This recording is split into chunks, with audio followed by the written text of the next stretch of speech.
No one should be afraid of being shot by somebody who has sworn to protect them. And no one who has sworn to protect a group of people should be afraid of the group of people that they're sworn to protect. We've got a problem.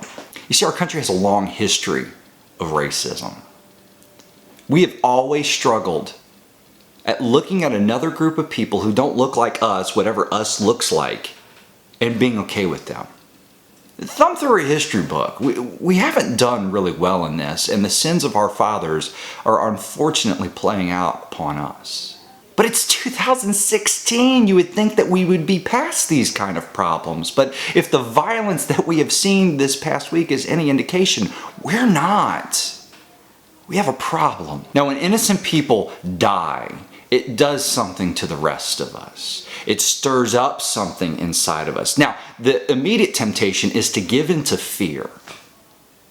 But fear leads to presumptions. And presumptions lead to mistrust, and mistrust leads to hate, and hate leads to people dying. More people dying because hate leads to death. In other words, fear kills. But you know what doesn't kill? Love doesn't kill. You don't kill people that you love. 2 Timothy chapter 2, Paul writes that those people whose mind is stayed upon God, that God does not give us a spirit of fear, but of power and of love and of a sound mind.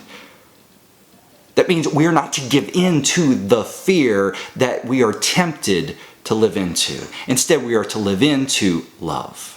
Jesus pushes us to love our neighbors as we love ourselves. And for Jesus, there's no asterisk next to that statement that we're only called to love people who look like whatever we look like. No, we're called to love every single person the way that we love ourselves, no matter their skin color or nationality or belief system.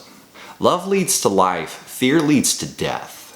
If we want to heal the great divide that we are seeing play out in our country, we can't live into fear, which only perpetuates the problem. We have to live into a love that is compelling, a love that calls us to action, a love that treats other people with dignity and respect, no matter who they are or where they're from. Those are some thoughts for you to chew on. But in the meantime, do something else that Jesus says to do. He says, mourn with those who mourn and weep with those who weep. There's a lot of hurting people in our country, from Louisiana to Minnesota to Dallas, Texas. Mourn with those who mourn, weep with those who weep, and cry out for justice.